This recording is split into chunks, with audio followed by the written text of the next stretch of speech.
Okay, so we're going to continue our discussion of scatter plots, only this time instead of lines of best fit, we're going to move into something called curves of best fit.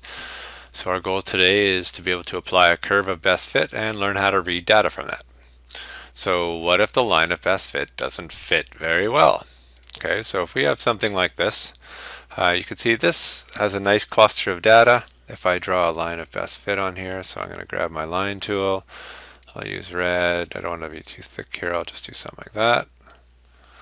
And I'm going to draw my line, and now I'm going to adjust it until I'm happy, and something along like that. It's good enough for now.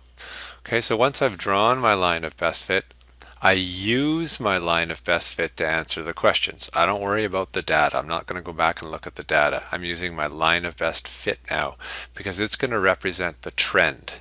Okay, so estimate the y value when x equals 2.5. So we've already talked a little bit about how to do this. I use green, so I would go to 2.5. I would go up until I hit the line of best fit, and then I would go over. So I would say it's somewhere around, I don't know, 3.2. And again, because it's an estimate, there's no correct or right or wrong answer. You just have to be close. When x equals 5, we would go up. Looks like about 5.5 or 5.4. And then lastly, when x is 9, we would go up a touch. Looks like it right on there. Okay, so we would get our values that way. And again, we want to show our work by drawing those lines in. So obviously there's a relationship here. If you look at the data, you can see those blue dots are increasing as we move from left to right. We could find an equation from this. So if we were to get rid of all of this, oops, better not do all of it. Let's just get rid of our green line here. There we are.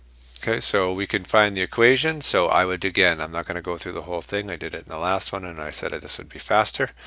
Let's not use that color. Let's use purple. This is a pretty good spot right here. So that looks like that is 8, 8. Okay, and then 8, 8, really? Okay. And then down here, I need another one where it's easy to read. This guy looks pretty easy to read right here. Okay, so this is 1, 2. And then you could take those two pieces of information, you could find your slope, and then you could find your equation using your algebra, and that would be one way you could find the equation of that red line of best fit. Once we have that, we can either draw pictures on it to get our answers, or we could use the equation to solve it. Okay, so we're going to jump ahead though. What if we have something like this? Okay, now you can see there's definitely a bit of a pattern here. Okay, but sometimes when you try and put a line of best fit on something, it only does a so-so job. So let's do blue. And whoops, let's get back to my line here. Come on, line. Blue, and we better make it small enough that we can, here. So something like that. Not sure why it's grabbing all those other things.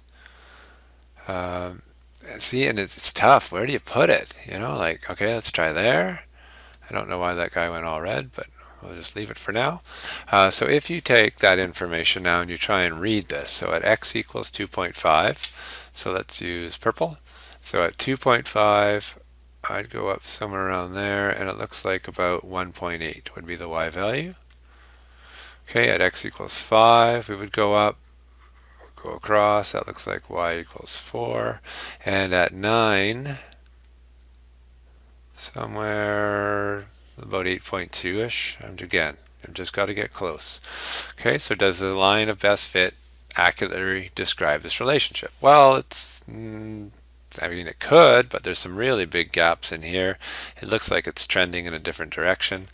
So I think we could say, yes, there's a relationship, but I'm not sure the line of best fit was necessarily the best answer. Okay, like it might be okay for these two, but if it had asked me any information about here, like let's add in x equals 7. So if x equals 7, I'm way up here reading a y value of 6. Okay, so sometimes when we draw a line of best fit, it doesn't accurately represent the data. In that case, we move to something called a curve of best fit, which is just a curve. So if we take this now, I'll use green. Instead of drawing a line, you ready for this? I can freehand a curve on there. And now if I go back in, and I'm going to add that last point here just so we have something to compare. If I go to 2.5, I still do the exact same strategy. I'm still just going up to the curve and going across. So it looks like it's about a 1.8 at 5.